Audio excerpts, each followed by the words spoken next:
Hello students, इससे पहले हम distance formula and mid points के कोऑर्डिनेट निकालना सीख चुके हैं। आज हमारा थर्ड लेक्चर जो है वो है सेक्शन फार्मूला पर। तो देखिए, सेक्शन फार्मूला यानी विभाजन सूत्र, हिंदी में कह सकते हैं आप सेक्शन फार्मूला को विभाजन सूत्र, क्योंकि जो छात्र हिंदी मीडियम के हैं वो जान लें कि इसे विभाजन सूत्र भी कहते हैं।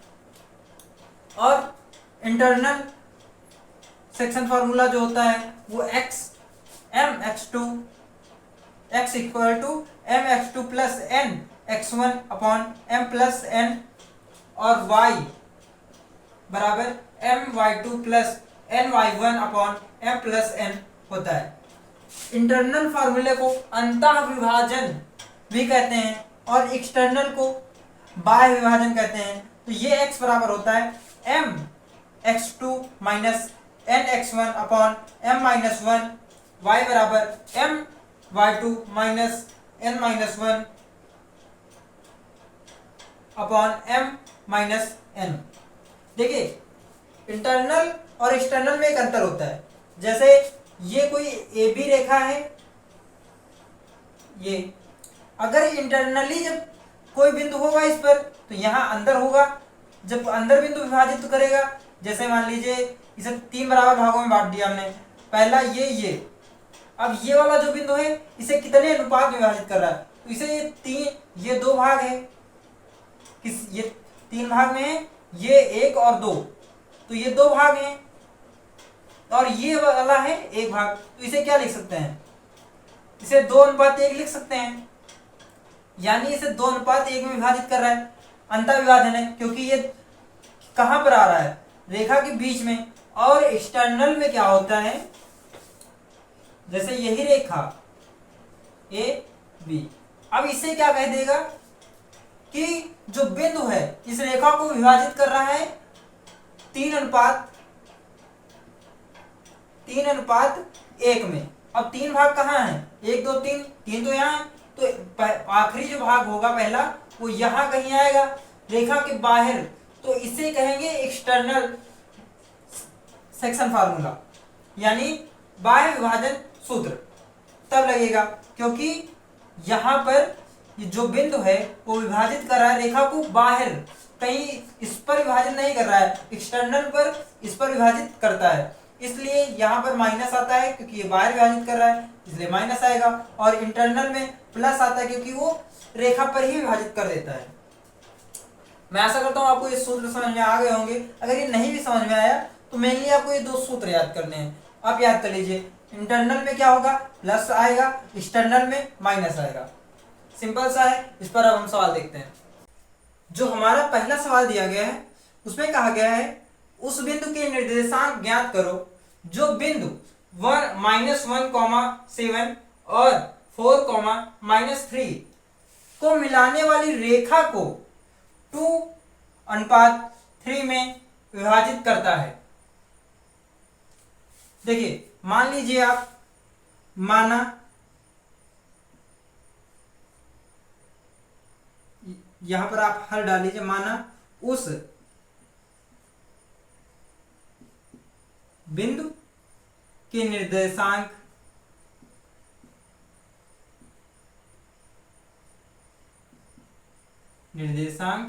कैपिटल X और कैपिटल Y हैं।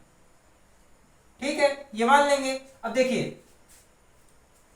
कहा गया है ये एक रेखा है, इसका पहला पॉइंट दिया गया -1,7 और 3,-4,-3। अब इसे कोई बिंदु है जो विभाजित कर रहा है, मान लीजिए यहां पर विभाजित कर रहा है, इसे कितने अनुपात में, यहां लेते हैं 2:3 में विभाजित कर रहा है। ठीक, ऐसे समझ जाइए आप, 2:3 में विभाजित कर रहा है।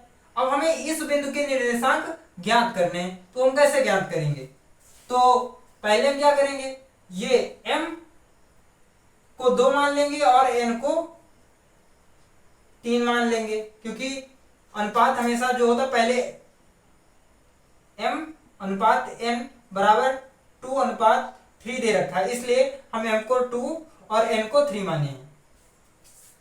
अब देखिए आप इसे x1, इसे y2, इसे x2, इसे y2 मान लीजिए। अब लगाते हैं सूत्र। आइए देखिए, तो कैपिटल X बराबर होगा m x2 plus n x1 upon m plus n, comma capital Y बराबर m y2 plus n y1 upon m plus n। मान रखते हैं, m का मान हमें दिया गया है 2, 2 गुणे x2 का मान यहां से देखिए 4 प्लस का चिन्ह प्लस, उसके बाद n का मान 3, x1 का मान -1, ब्रैकेट में -1 हमने ऐसे लिख लिया। उसके बाद m प्लस n 2 प्लस 3, इधर आइए m का मान फिर से 2, y2 का मान कहाँ है, y2 है यहां पर -3, ये -3 लिख दिया हमने, प्लस n का मान 3 गुणे y1 7, 2 प्लस 3। तो कैपिटल X देखिए 4 का गुणा 2 में करेंगे ये 8 आ जाएगा, प्लस ये आना चाहिए, लेकिन आपको एक चीज ध्यान से देखिए, यहाँ पर माइनस का सिंबल है और यहाँ प्लस का। जब प्लस का 3 माइनस के 1 में मल्टीप्लाई यानी गुणा करेगा तो ये चिन्ह जो आता है वो माइनस का आ जाएगा, तो ये -3 हो जाएगा बट्टे ये 5, ये y बराबर देखिए फिर वही हुआ, यहाँ माइनस का 3, यहाँ प्लस का 2 है। माइनस और प्लस जब गुणा करता है तो आंसर माइनस आता है, तो माइनस के 6 आंसर आ जाएगा, और ये प्लस का सिंबल आ जाएगा क्योंकि यहाँ पर प्लस है, यहाँ भी प्लस का सिंबल है। इन जिस संख्या के आगे कोई सिंबल नहीं होता वहां प्लस का सिंबल होता है, तो ये 7 प्लस का है, ये भी 7, 3 माइनस वो प्लस का है, इसलिए गुणा करके 21 आ जाएगा, और ये 5 आया। अब देखिए ये आपके बच्चे 5/5, फिर y बराबर आप कर लीजिए माइनस, तो ये 15 आ जाएंगे, और चिन्ह बड़ी संख्या का आता है तो यहाँ प्लस लिखने की जरूरत नहीं। अब तो कैपिटल X बराबर आ जाएगा आपका 1 एंड कैपिटल Y बराबर आया 3, तो इसके x, y के जो निर्देशांक आए हैं वो आए हैं 1, 3। आप चाहे तो इसे नोट कर लीजिए, और नोट करेंगे आप तो आपके लिए फायदेमंद ही होगा। और देखिए हमारा दूसरा सवाल जो दे रखा है वो है बिंदुओं -6, 10 और 3, -8 को जोड़ने वाले रेखाखंड को बिंदु -4, 6 किस अनुपात में विभाजित करेगा। देखिए जैसे में कोई ये रेखाखंड दिया गया है, इसके किनारों के निर्देशांक हमें दिए गए हैं -6, 10, और इस कोने के दिए गए 3, -8। अब कह रहा है कि उसे कोई बिंदु -4, 6 किस अनुपात में विभाजित करेगा। हम मान लेते हैं ये बिंदु यहां पर है, जरूरी नहीं यहां पर हो, यहां भी हो सकता है, यहां भी हो सकता है। -4, 6 ये है, इसे किस अनुपात में विभाजित कर रहा है हमें ये निकालना है। तो इसे तो हम capital x1 y1 x2 y2 मान लेंगे, और इसे कैपिटल X कैपिटल Y मान लेंगे। अब इधर लिखते हैं हल। माना m अनुपात n में विभाजित करेगा,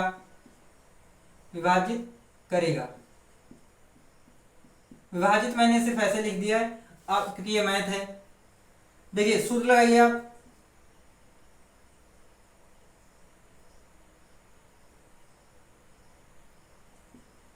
m x2 plus n x1 upon m plus n।